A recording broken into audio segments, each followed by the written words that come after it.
Hi everyone, it's Cassie, the Young Teen Librarian at East Hampton Library. Tonight we are continuing with reading through Anne of Green Gables, and we are continuing with Chapter 15, A Tempest in the School Teapot. "What a splendid day," said Anne, drawing a long breath. "Isn't it good just to be alive on a day like this? I pity the people who aren't born yet for missing it. They may have good days, of course, but they can never have this one. And it's splendider still to have such a lovely way to go to school by, isn't it?" "It's a lot nicer than going round by the road. That is so dusty and hot," said Diana practically, peeping into her dinner basket and mentally calculating if the 3 juicy, toothsome raspberry tarts reposing there were divided among 10 girls, how many bites each girl would have.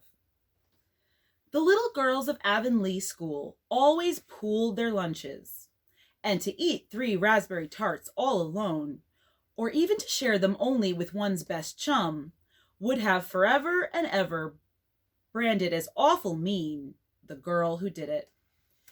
And yet when the tarts were divided among 10 girls, you just got enough to tantalize you. The way Anne and Diana went to school was a pretty one. Anne thought those walks to and from school with Diana couldn't be improved upon even by imagination. Going around by the main road would have been so unromantic. But to go by Lover's Lane and Willowmere and Violet Vale and the Birch Path was romantic, if ever anything was. Lover's Lane opened out below the orchard at Green Gables and stretched far up into the woods to the end of the Cuthbert farm. It was the way by which the cows were taken to the back pasture and the wood hauled home in winter. Anne had named it Lover's Lane before she had been a month at Green Gables. "Not that lovers ever really walk there," she explained to Marilla, "but Diana and I are reading a perfectly magnificent book, and there's a lover's lane in it. So we want to have one too. And it's a very pretty name, don't you think? So romantic. We can imagine the lovers into it, you know. I like that lane because you can think out loud there without people calling you crazy." Anne, starting out alone in the morning, went down Lover's Lane as far as the brook. Here Diana met her, and the 2 little girls went on up the lane under the leafy arch of maples. "Maples are such sociable trees," said Anne. "They're always rustling and whispering to you." Until they came to a rustic bridge. Then they left the lane and walked through Mr. Barry's back field and past Willowmere. Beyond Willowmere came Violet Vale, a little green dimple in the shadow of Mr. Andrew Bell's big woods. "Of course there are no violets there now," Anne told Marilla, but Diana says there are millions of them in spring. Oh, Marilla, can't you just imagine you see them? It actually takes away my breath. It's nice to be clever at something, isn't it? But Diana named the Birch Path. She wanted to, so I let her. But I'm sure I could have found something more poetical than plain Birch Path. Anybody can think of a name like that. But the Birch Path is one of the prettiest places in the world, Marilla. It was. Other people besides Anne thought so when they stumbled on it. It was a little narrow, twisting path, winding down over a long hill straight through Mr. Bell's woods, where the light came down, sifted through so many emerald screens, that it was as flawless as the heart of a diamond. It was fringed in all its length with slim young birches, white-stemmed and lissom-boughed. Ferns and starflowers and wild lilies of the valley and scarlet tufts of pigeonberries grew thickly along it. And always there was a delightful spiciness in the air, and music of bird calls, and the murmur and laugh of woodwinds in the trees overhead. Now and then you might see a rabbit skipping across the road if you were quiet, which, with Anne and Diana, happened about once in a blue moon. Down in the valley, the path came out to the main road, and then it was just up the spruce hill to the school. The Avonlea School was a whitewashed building, low in the eaves and wide in the windows, furnished inside with comfortable, substantial, old-fashioned desks that opened and shut, and were carved all over their lids with the initials and hieroglyphics of 3 generations of schoolchildren. The schoolhouse was set back from the road, and behind it was a dusky fir wood and a brook where all the children put their bottles of milk in the morning to keep cool and sweet until dinner hour. Marilla had seen Anne start off to school on the first day of September with many secret misgivings. Anne was such an odd girl. How would she get on with the other children? And how on earth would she ever manage to hold her tongue during school hours?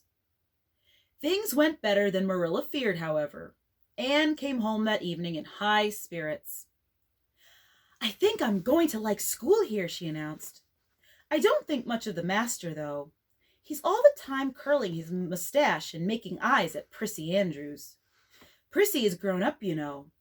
She's 16, and she's studying for the entrance examination into Queen's Academy at Charlottetown next year. Tilly Boulter says the master is dead gone on her. She's got a beautiful complexion and curly brown hair, and she does it up so elegantly. She sits in the long seat at the back, and he sits there too, most of the time, to explain her lessons, he says. But Ruby Gillis says she saw him writing something on her slate, and when Prissy read it, she blushed as red as a beet and giggled. And Ruby Gillis says she doesn't believe it had anything to do with the lesson."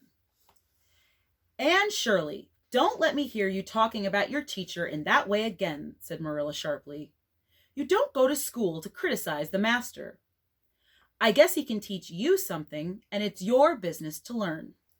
I want you to understand right off that you are not to come home telling tales about him.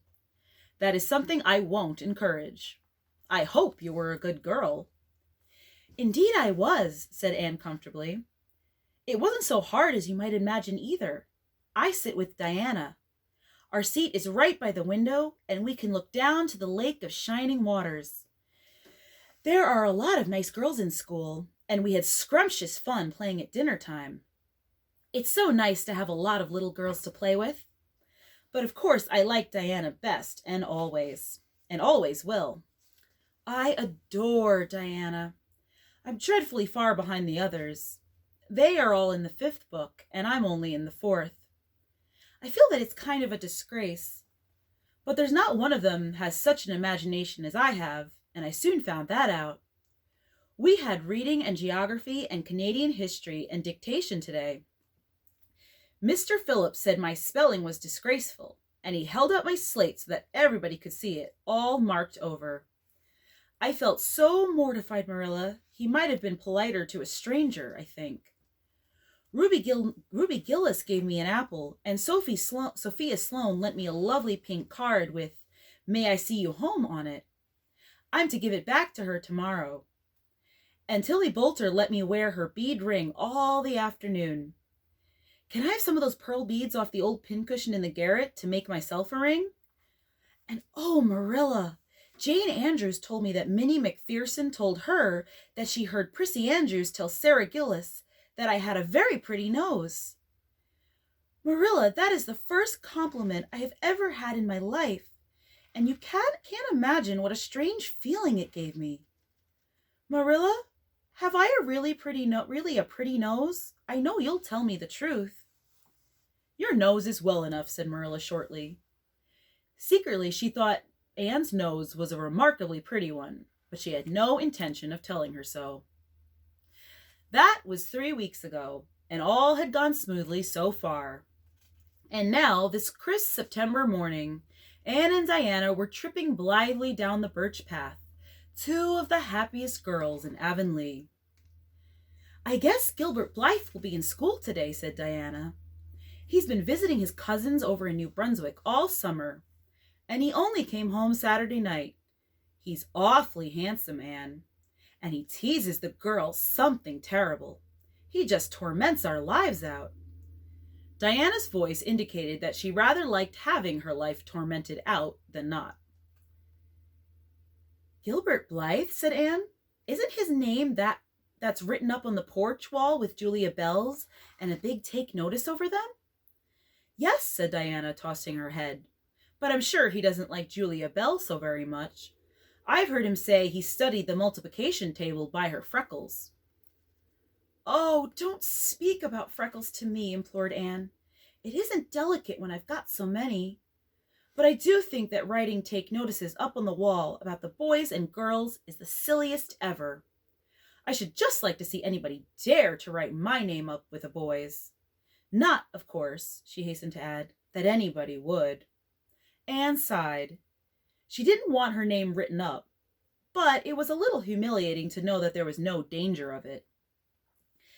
Nonsense, said Diana, whose black eyes and glossy tresses had played such havoc with the hearts of Avonlea School boys that her name figured on the porch walls in half a dozen take notices. It's only meant as a joke. And don't you be too sure your name won't ever be written up. Charlie Sloane is dead gone on you. He told his mother, mind you, that you were the smartest girl in school. That's better than being good looking. No, it isn't, said Anne, feminine to the core. I'd rather be pretty than clever, and I hate Charlie Sloane. I can't bear a boy with goggle eyes. If anyone wrote my name up with his, I'd never get over it, Diana Barry. But it is nice to keep head of your class. You'll have Gilbert in your class after this, said Diana, and he's used to being head of his class, I can tell you. He's only in the 4th book, although he's nearly 14. 4 years ago, his father was sick and had to go out to Alberta for his health, and Gilbert went with him. They were there 3 years, and Gil didn't go to school hardly any until they came back. You won't find it so easy to keep head after this, Anne. I'm glad, said Anne quickly. I couldn't really feel proud of keeping head of little boys and girls of just 9 or 10. I got up yesterday spelling ebullition. Josie Pye was head, and mind you, she peeped in her book. Mr. Phillips didn't see her. He was looking at Prissy Andrews, but I did. I just swept her a look of freezing scorn, and she got as red as a beet and spelled it wrong after all. Those Pye girls are cheats all around, said Diana indignantly, as they climbed the fence of the main road. Gertie Pye actually went and put her milk bottle in my place in the brook yesterday. Did you ever? I don't speak to her now. When Mr. Phillips was in the back of the room hearing Prissy Andrews' Latin, Diana whispered to Anne, That's Gilbert Blythe sitting right across the aisle from you, Anne. Just look at him and see if you don't think he's handsome. Anne looked accordingly. She had a good chance to do so, for the said Gilbert Blythe was absorbed in stealthily pinning the long yellow braid of Ruby Gillis, who sat in front of him, to the back of her seat. He was a tall boy with curly brown hair, roguish hazel eyes, and a mouth twisted into a teasing smile. Presently, Ruby Gillis started up to take a sum to the master. She fell back into her seat with a little shriek, believing that her hair was pulled out by the roots. Everybody looked at her, and Mr. Phillips glared so sternly that Ruby began to cry. Gilbert had whisked the pin out of sight and was studying his history with the soberest face in the world. But when the commotion subsided, he looked at Anne and winked with inexpressible drollery. I think your Gilbert Blythe is handsome, confided Anne to Diana, but I think he's very bold. It isn't good manners to wink at a strange girl. But it was not until the afternoon that things really began to happen. Mr. Phillips was back in the corner explaining a problem in algebra to Prissy Andrews, and the rest of the scholars were doing pretty much as they pleased, eating green apples, whispering, drawing pictures on their slates, and driving crickets harnessed to strings up and down the aisle. Gilbert Blythe was trying to make Anne Shirley look at him and failing utterly, because Anne was at that moment totally oblivious, not only of the very existence of Gilbert Blythe, but of every other scholar in Avonlea School and of Avonlea School itself. With her chin propped on her hands and her eyes fixed on the blue glimpse of the lake of shining waters that the west window afforded, she was far away in a gorgeous dreamland, hearing and seeing nothing save her own wonderful visions. Gilbert Blythe wasn't used to putting himself out to make a girl look at him and meeting with failure. She should look at him, that red-haired Shirley girl with the little pointed chin and the big eyes that weren't like the eyes of any other girl in Avonlea School. Gilbert reached across the aisle, picked up the end of Anne's long red braid, held it out at arm's length, and said in a piercing whisper, "Carrots! Carrots!" Then Anne looked at him with a vengeance. She did more than look. She sprang to her feet, her bright fancies falling into cureless ruin.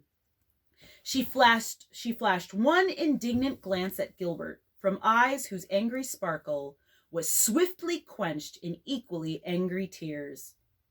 "You mean, hateful boy!" she exclaimed passionately. "How dare you!" And then, thwack! Anne had brought her slate down on Gilbert's head and cracked it, slate, not head, clear across. Avonlea School always enjoyed a scene. This was an especially enjoyable one. Everybody said, "Oh," in horrified delight. Diana gasped.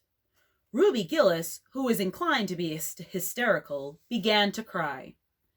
Tommy Sloane let his team of crickets escape him altogether while he stared open-mouthed at the tableau.